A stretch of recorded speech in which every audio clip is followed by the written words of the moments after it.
Hey kids, do you want to hear a story? Smiles and Skills presents phonetics story. Once upon a time, there was an elf. A elf.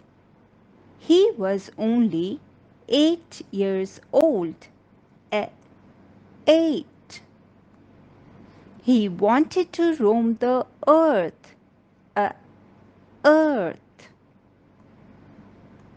So he asked his elephant friend to show him around. A elephant.